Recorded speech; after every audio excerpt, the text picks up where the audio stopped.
Hello students, आप सबको अपने चैनल साइंस जंक्शन में एक और नए वीडियो के साथ स्वागत करती हूं। आज के इस वीडियो में हम लोग पढ़ेंगे, जैसे कि पिछले वीडियो में हम लोग जेटेड साइंस सिलेबस को पढ़ रहे थे पेपर 2 के लिए, यानी कि 6 to 8 के लिए, जिसमें से अध्याय 1 का जितना भी टॉपिक था हम लोग इसका थ्योरी देख चुके हैं। अध्याय 2 का भी कंप्लीट थ्योरी देख चुके हैं, जितना भी टॉपिक है। अध्याय 3 में हम लोग कंप्लीट थ्योरी यहाँ तक जीवों में श्वसन तक देख चुके हैं। आज की इस वीडियो में हम लोग पाचन एवं उत्सर्जन पढ़ेंगे, यानी कि जीवों में श्वसन, पाचन एवं उत्सर्जन। श्वसन पढ़ चुके थे, आज हम लोग पाचन एवं उत्सर्जन पढ़ेंगे। इससे पिछले वीडियो में यदि आप इसका टॉपिक नहीं देखे हैं तो चैनल पर प्लेलिस्ट बना हुआ है जेटेड साइंस सिलेबस, आप वहां से जाके देख सकते हैं। तो चलिए बिना देरी के शुरू करते हैं आज के इस वीडियो में पाचन एवं उत्सर्जन। आप पाचन एवं उत्सर्जन में जितना भी क्वेश्चन इम्पोर्टेंट है ना, सिलेबस के अनुसार सभी सिलेबस को मैंने एक ही वीडियो में कवर की हूँ, ताकि जो है आपका एग्जाम में क्वेश्चन छूटने की संभावना नहीं रहे। तो आप वीडियो को अंत तक ज़रूर देखिए। तो चलिए पाचन में हम लोग क्या पढ़ते हैं कि जो भी हम लोग भोजन करते हैं, है ना, पोषण ग्रहण करते हैं, तो उसको पाचन किस प्रकार से हमारे शरीर के अंदर होते हैं, किसी भी जीव के अंदर, है ना। तो यहाँ पे हम, चूंकि ये मेंशन नहीं किया गया है कि जीवों में श्वसन, जीवों में पाचन एवं उत्सर्जन, तो जीवों यानी कि हम लोग मनुष्य में पोषण के विभिन्न चरण पढ़ेंगे। मनुष्य में पोषण के विभिन्न चरण, यानी कि जिस विधि से हम लोग भोजन ग्रहण करते हैं, है ना, उस विधि को क्या कहेंगे, पोषण। जैसे हम लोग कुछ भी भोजन ग्रहण करते हैं, उसको पाचन करने के लिए, है ना, ऊर्जा प्राप्त करने के लिए उसको पाचन करने की आवश्यकता होती है। तो इस प्रकार से कि हमारे शरीर के अंदर भोजन का पाचन किस प्रकार से होता है, तो यहाँ पर कि 5 मुख्य चरण होते हैं भोजन को पाचन करने की, यानी कि मनुष्य में जो भोजन के विभिन्न चरण हैं, 5 चरण हैं। क्या क्या? पहला है अंतग्रहण, दूसरा है पाचन। अंतग्रहण मतलब कि जो भी हम भोजन को अंदर लिए, सबसे पहले क्या करते हैं, भोजन को अंदर लेते हैं, है ना। उसके बाद क्या होता है, पाचन की क्रिया। उसके बाद क्या होता है, अवशोषण। उसके बाद चौथा प्रक्रिया हो जाएगा स्वांगीकरण, और 5वां हो जाएगा बहिक्षेपण। तो इस प्रकार मनुष्य में जो पाचन की क्रिया है, इन 5 चरणों से होकर गुजरती है, और इस प्रकार से तब इन 5 चरणों से गुजरने के बाद जो है हमारी पाचन की क्रिया कंप्लीट होती है। ठीक है, तो यहाँ पे आप इसका मानव पाचन तंत्र का स्ट्रक्चर देखिए कि किस प्रकार से सबसे पहले अंतग्रहण जो है मुंह के माध्यम से भोजन गरशिका के माध्यम से सब आमाशय में पहुंचती। आमाशय के बाद क्षुद्रांत यानी कि छोटी आंत में, फिर आंत में, बड़ी आंत से जो है वो गुदा द्वारा बाहर निकल जाती है ना। ये सुनने में तो, देखने में तो आसान लग रही है, बट इतना आसान नहीं है। भोजन का पाचन एक जटिल प्रक्रिया है ना।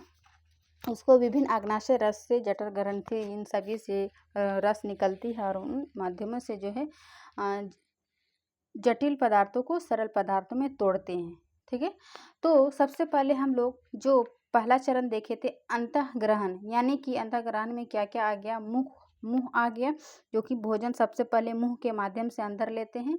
भोजन ग्रसिका, तीसरा आ जाएगा आमाशय, फिर क्षुद्रांत और विरेतांग।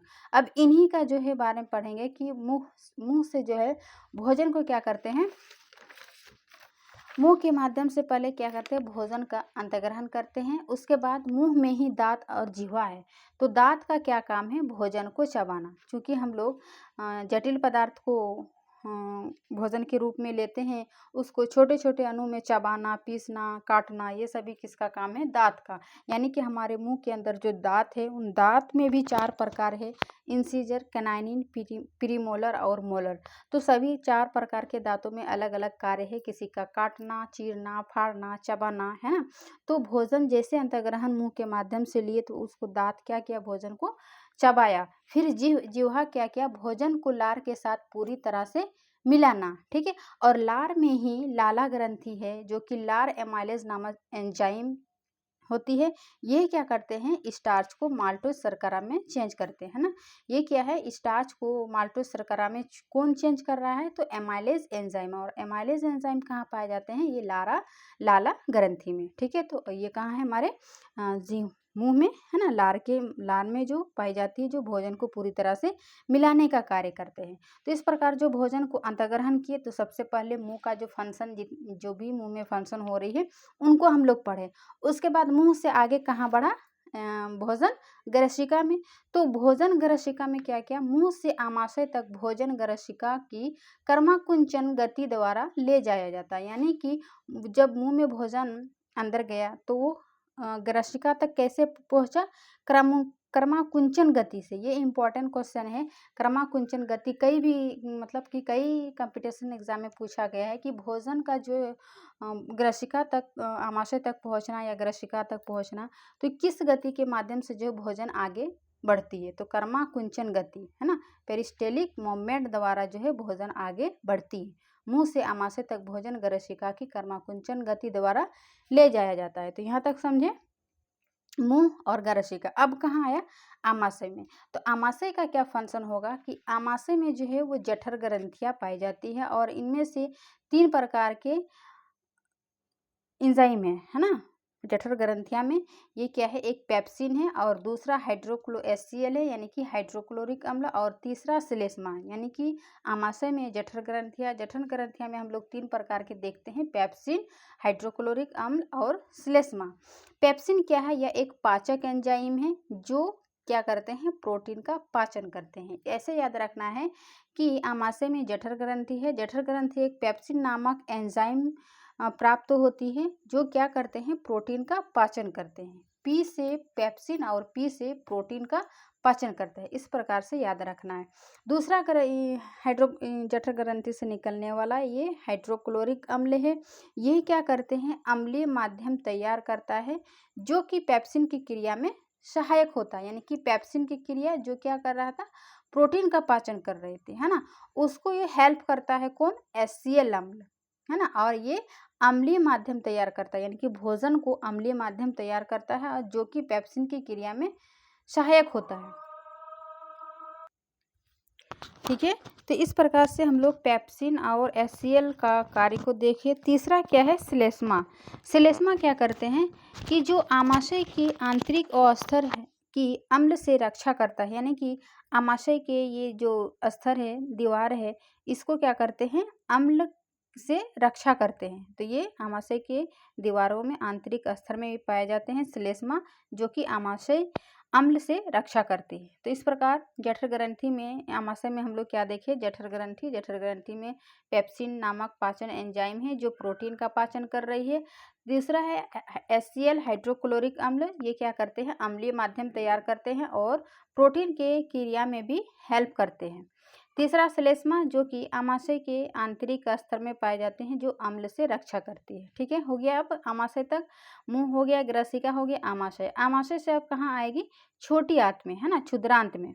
तो छोटी आंत में क्या होता है, छोटी आंत में आने से के बाद आंतरस जो है, आंतरस पाई जाती है। आंतरस में क्या होता है, यहाँ पर कार्बोहाइड्रेट का पाचन होता है, वसा का पाचन होता है और प्रोटीन का पाचन होता है। कार्बोहाइड्रेट का पाचन जो है किस पाचन करने से किस में परिवर्तन हो रहा है, ग्लूकोज में, है ना। कार्बोहाइड्रेट जो भी हम लोग चावल, गेहूं, रोटी वगैरह ये सब खाते हैं उसमें क्या है, कार्बोहाइड्रेट है। तो कार्बोहाइड्रेट का पाचन जो है वो हमारे मुंह से ही शुरू हो रहा था। कहाँ, एमाइलेज नामक एंजाइम से जो है स्टार्च को माल्टोज शर्करा में चेंज हो रहा था। लेकिन छोटी आंत में क्या हो रहा है, कार्बोहाइड्रेट को ग्लूकोज में परिवर्तन हो रहा है। यहाँ भी दूसरा वसा जो है वसीय अम्ल ग्लिसरॉल में परिवर्तन हो रहा है। तीसरा प्रोटीन किस में परिवर्तन हो रहा है, एमिनो अम्ल। तो इस प्रकार से छोटी आंत में जो है वो आंतरस पाई जाती है और आंतरस में कार्बोहाइड्रेट, प्रोटीन और वसा का पाचन हो रही है। ठीक है, यहीं पर यानी कि छोटी आंत में ही आंतरस हो गया। इसके अलावा यकृत, यहाँ पर जो है यकृत है और ये अग्नाशय है ना, यहाँ पर ये जो देख रहे हैं ये अग्नाशय है और यहाँ पर जो है यकृत है। ठीक है, यकृत से क्या होते हैं, यकृत में एक पित्त रस निकलती है। ठीक है, पित्त रस, और ये पित्त रस जो है ये कहाँ जमा होता है, पित्ताशय में। ये देखिए पित्ताशय में भंडारण करता है ये पित्त रस का, कहाँ, पित्ताशय में, है ना। तो ये इसका फंक्शन हुआ। फिर अग्नाशय रस से जो है अग्नाशय से जो है वो अग्नाशय रस प्राप्त होगा। यह भी 3 प्रकार के होगा जो कि हम लोग यहाँ पे देखेंगे कि छोटी आंत में आने के बाद क्या हुआ, आतरस हम लोग देखे। आतरस के बाद क्या देखेंगे कि यकृत तथा अग्नाशय से श्रावण प्राप्त होती है, यानी कि श्रावण उसमें क्या, यकृत से क्या श्रावण हो रही है, पित्तरस। ठीक है, पित्तरस। और पित्तरस कहाँ स्टोर हो रहा है, पित्ताशय में। यकृत से क्या प्राप्त होता है, पित्तरस, और पित्तरस कहाँ स्टोर हो रहा है, पित्ताशय में। ठीक है, ये पित्त लवण है ना, इसमें जो एक प्रकार के यहाँ पे है पित्त लवण। पित्त लवण जो है ये वसा के बड़ी कोशिकाओं को छोटी छोटी गोलिकाओं में परिवर्तित करता है, यानी वसा का इमल्सीकरण करता है। यानी पूछेगा कि वसा का इमल्सीकरण क्या है, तो पित्त लवण के द्वारा जो बड़ी बड़ी वसा की गोली है ना, गोलिका है, उन गोली क्या करते हैं, उन बड़ी गोलिकाओं को छोटी गोलिकाओं में चेंज करता है। तो इसको क्या कहेंगे, वसा का इमल्सीकरण। ठीक है, तो ये यकृत के फंक्शन समझ गए कि यकृत से जो है पित्तरस स्रावित हो रहा है, और इससे पित्तरस कहाँ स्टोर हो रहा है, पित्ताशय में, है ना। और पित्त लवण का क्या कार्य है, बड़ी बड़ी गोलिकाओं को, वसा के बड़ी गोलिकाओं को छोटी गोलिकाओं में परिवर्तित कर रहा है, यानी कि पित्त लवण क्या कर रहा है, वसा का इमल्सीकरण कर रहा है। ठीक है, अब नेक्स्ट हम लोग बढ़ेंगे अग्नाशय की ओर। तो अग्नाशय में क्या हुआ, अग्नाशय रस प्राप्त हो रहा है। अग्नाशय रस में क्या, amylase enzyme, trypsin enzyme, lipase enzyme, यानी कि 3 प्रकार के अग्नाशय रस से एंजाइम प्राप्त हो रही है। एमाइलेज एंजाइम का क्या कार्य है, स्टार्च को ग्लूकोज में परिवर्तन कर रहा है ना। किसको, स्टार्च को ग्लूकोज में। अभी हम लोग देखे थे कि क्षुद्रांत में, छोटी आंत में जो है कार्बोहाइड्रेट ग्लूकोज में परिवर्तन हो रहा है, और एमाइलेज नामक एंजाइम माल्टोज शर्करा में परिवर्तित हो रहा है।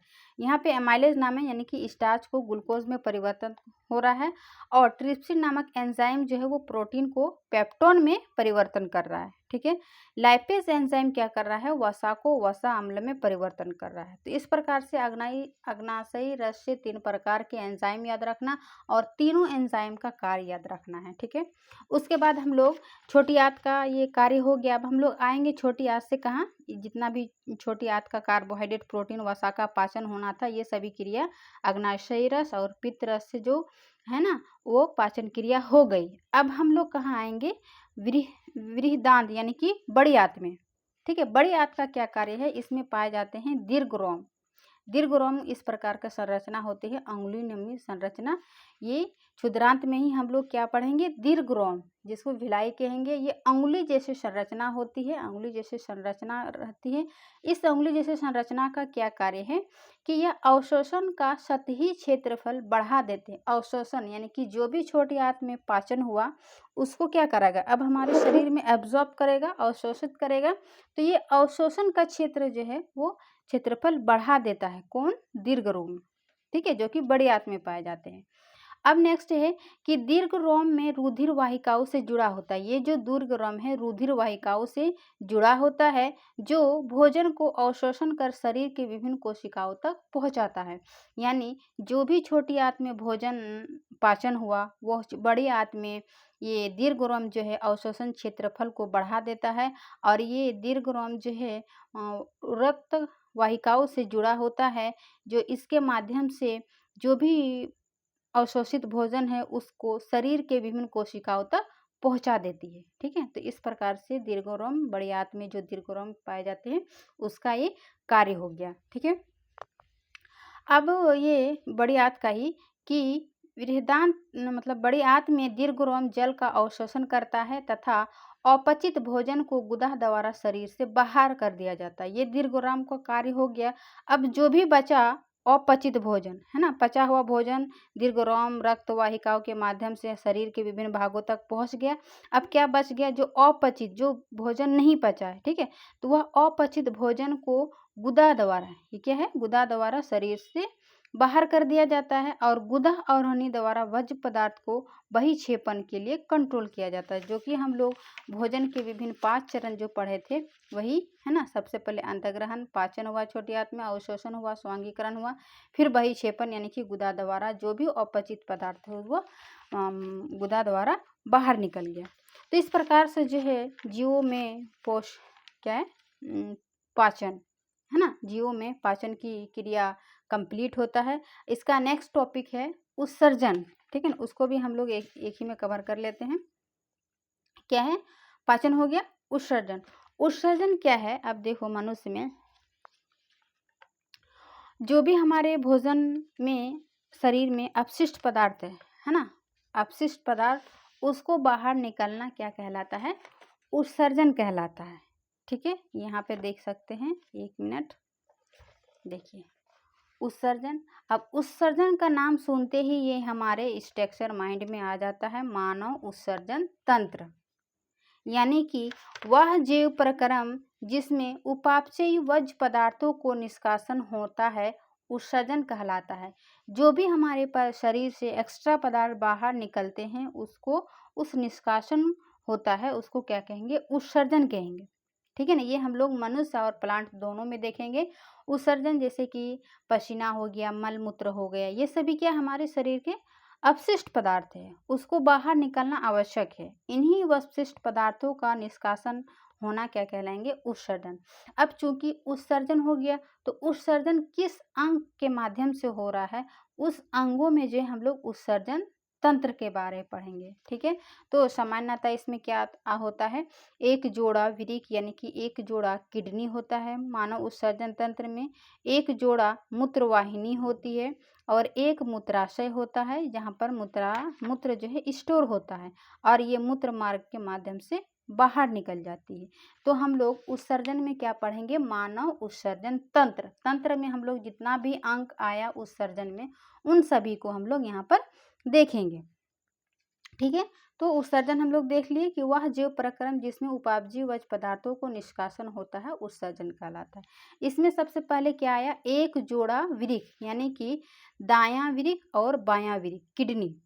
ठीक है, तो किडनी के बारे में सबसे पहले हम लोग वृक्काणु या फिर नेफ्रॉन को देखते हैं कि नेफ्रॉन क्या है। तो प्रत्येक किडनी में जो है अनेक निस्यंदन एकक होते हैं, जिन्हें वृक्काणु या फिर नेफ्रॉन कहते हैं। यानी कि किडनी के अंदर एक इकाई कार्य होते हैं, एकक छानने का एक एक मतलब निस्यंदन एकक होते हैं, जिन्हें क्या कर रहे कहेंगे? नेफ्रॉन। यानी कि किडनी की इकाई को क्या कहेंगे? नेफ्रॉन कहेंगे या फिर वृक्काणु कहते हैं। और ये नेफ्रॉन का कार्य क्या है? ब्लड को फिल्टर करना। ठीक है ना, ब्लड को फिल्टर करना, यानी कि किडनी की इकाई क्या होगा? क्रियात्मक, और रचनात्मक क्रियात्मक इकाई हो जाएगा नेफ्रॉन। ठीक है, देखिए यहाँ पर भी मैंने लिखी थी, नेफ्रॉन जो है वृक्क यानी कि किडनी की क्रियात्मक इकाई होती है, सबसे छोटी इकाई होती है, और कई नेफ्रॉन जो है मिलकर एक किडनी का स्ट्रक्चर बनाती है। ठीक है, तो इसमें बायां 2 किडनी भाग लिया, एक जोड़ा वृक्क। अब जो है क्योंकि नेफ्रॉन का क्या कार्य है? ब्लड को फिल्टर करना। तो ब्लड में आखिर क्या क्या प्रेजेंट होता है, क्या क्या पाए जाते हैं जो ब्लड को फिल्टर करते हैं? तो ब्लड में H2O यानी कि जल पाए जाते हैं, सॉल्ट यानी कि नमक पाए जाते हैं, ग्लूकोज पाए जाते हैं, एमिनो एसिड और अन्य नाइट्रोजनीय पदार्थ पाए जाते हैं। इनमें से जो वेस्ट पदार्थ हैं, जैसे कि नाइट्रोजनीय पदार्थ हमारे ये मूत्र के माध्यम से जो है ब्लड को फिल्टर करके ये यूरिन के माध्यम से मूत्र मार्ग से बाहर निकाल देते हैं। तो चूंकि अभी हम लोग जाने कि नेफ्रॉन का कार्य क्या है? ब्लड को फिल्टर करना, और ये ब्लड में ये सभी चीज पाए जाते हैं। ठीक है, उसके अलावा हम लोग देखेंगे क्या कि किडनी में मूत्र निर्माण की प्रक्रिया किस प्रकार से इसमें ब्लड को फिल्टर करता है और ये मूत्र निर्माण करता है। तो कोशिका गुच्छ निस्यंदन है ना, यहाँ पे देखिए जो हम लोग नेफ्रॉन के बारे में पढ़े कि एक किडनी के अंतर्गत जो किडनी की क्रियात्मक इकाई होती है नेफ्रॉन, तो यही इसका स्ट्रक्चर है, एक वृक्काणु की संरचना। इसके माध्यम से क्या होता है कि जब वो किडनी धमनी की है ना, किडनी धमनी की शाखा, ये जुड़ा होता है वृक्क धमनी की शाखा, तो किडनी धमनी की शाखा वृक्काणु में प्रवेश करती है। ठीक है, सबसे पहले इसमें प्रवेश करती है, तब जल, लवण, ग्लूकोज, एमिनो अम्ल वो अन्य नाइट्रोजनी अपशिष्ट पदार्थ, यानी किसमें? ब्लड में हम लोग क्या क्या देखे? जल, लवण, ग्लूकोज, एमिनो अम्ल और अन्य नाइट्रोजनी पदार्थ देखे। तो जब किडनी जो है धमनी की शाखा से ब्लड इसमें प्रवेश करती है, तब क्या होता है? कोशिका गुच्छे में से, इसमें कोशिका, ये है कोशिका गुच्छा है ना, यहाँ पे देखिए नाम भी दिया हुआ, स्ट्रक्चर में आप अच्छे से देखिए। कोशिका गुच्छा से छन कर वोमन, ठीक है, वोमन संपुट में आ जाते हैं, वोमन संपुट में। इसमें प्रवेश किया और ये कोशिका गुच्छे के माध्यम से प्रवेश करके कहाँ गया, वमन संपुट में आ जाते हैं। तो वमन संपुट यहाँ पे मतलब एक वर्ड आएगा, देखिए वृक्क में किडनी में जो है मूत्र निर्माण की प्रक्रिया किस प्रकार से होती है। तो पहला पॉइंट आपको याद रखना है, कोशिका गुच्छ निस्यंदन। कहाँ, जो नेफ्रॉन की संरचना है ना, उसमें सबसे पहले इसमें ये ब्लड प्रवेश करता है और इसमें छनकर वमन संपुट में आ जाते हैं। अब दूसरा, जब वमन संपुट में आ गया है ना ब्लड, तो क्या होता है, पुनः अवशोषण। पुनः अवशोषण करने का मतलब वृक्काणु के नलिकाकार भाग में शरीर के लिए उपयोगी पदार्थ जैसे ग्लूकोज, एमिनो अम्ल, लवण व जल का पुनः अवशोषण होता है। यानी कि ये धमनी की शाखा से प्रवेश किया वमन संपुट में, वमन संपुट क्या किया, इसमें प्रवेश करके जो भी ब्लड में था वो छन कर कहाँ आ गया, संपुट में, वमन संपुट में, है ना। इसमें आने के बाद क्या हुआ, ब्लड में हम लोग देखे क्या क्या, ग्लूकोज, एमिनो एसिड, लवण और जल, इसको क्या क्या अवशोषित कर लिया। और एक्स्ट्रा पदार्थ क्या है, अपशिष्ट पदार्थ, नाइट्रोजन पदार्थ था ना, तो उसको क्या क्या छान दिया, है ना, फिल्टर कर दिया। और जो हमारे शरीर के लिए उपयोगी पदार्थ है जैसे ग्लूकोज, एमिनो एसिड, लवण और जल का पुनः अवशोषण होता है। यहाँ फिल्टर करके वो हमारे शरीर को अवशोषित कर दिया, और जो अपशिष्ट पदार्थ था यानी कि नाइट्रोजनी पदार्थ था उसको क्या क्या फिल्टर कर दिया। अब तीसरा हम लोग इसका फंक्शन जानेंगे, नलिका श्रावण। कहाँ है नलिका श्रावण, ये देखिए नलिकाकार भाग में, है ना। यहाँ तक तो कार्य हो गया। नलिकाकार भाग क्या करता है, यूरिया और अतिरिक्त जल व लवण जैसे उत्सर्जी पदार्थ वृक्काणु के नलिकाकार भाग के अंतिम सिरे में रह जाते हैं, वो मूत्र का निर्माण करते हैं। यानी कि ये तो हमारे शरीर अवशोषित कर लिया जो भी हमें उपयोगी पदार्थ था, ग्लूकोज, एमिनो, लवण व जल, और जो अपशिष्ट पदार्थ था यानी कि नाइट्रोजनी पदार्थ, वो कहाँ रह गया, नलिकाकार सिरे के अंतिम सिरे में रह जाता है ना। और ये मूत्र का निर्माण करते हैं, और मूत्र के माध्यम से ये जो नाइट्रोजनी पदार्थ है वो बाहर निकल जाते हैं।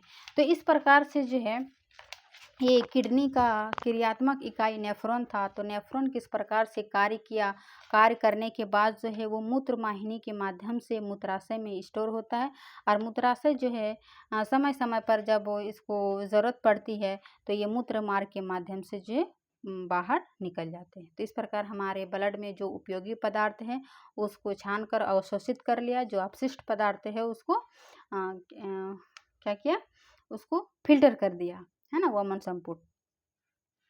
तो इस प्रकार हम लोग मानव उत्सर्जन में कार्य देखे। अब थोड़ा सा जो है जैसे मनुष्य में देख लिए उत्सर्जन, उस प्रकार थोड़ा सा पौधा में भी देखते हैं कि पादप में उत्सर्जन क्या होती है, अगर होती है तो किस प्रकार से होती है। ठीक है, तो पौधों में वाष्पोत्सर्जन क्रिया द्वारा अतिरिक्त जल को बाहर निकालते हैं। यानी कि प्लांट में जो उत्सर्जन किस प्रकार से होता है, जैसे हमारे शरीर में पसीने आ रही है ना, स्किन के माध्यम से जो भी एक्स्ट्रा जल है, अपशिष्ट जल है, उसको पसीने के माध्यम से बाहर निकल आते हैं। उसी प्रकार से पेड़ पौधा में जो है वो अतिरिक्त जल होता है, तो उसमें पत्तियों में जो है वो छोटी छोटी छिद्र पाए जाते हैं, रंध्र पाए जाते हैं। ये पत्ती क्या करते हैं, है ना, जो भी पेड़ के मतलब प्लांट में एक्स्ट्रा जल है उसको वाष्पो उत्सर्जन के माध्यम से जो है एक्स्ट्रा जल को वाष्पित कर देता है ना, बाहर निकलता है। यानी कि सूर्य की गर्मी से, धूप से, ये क्या करता है, जल को, एक्स्ट्रा जल को वाष्पित करता है,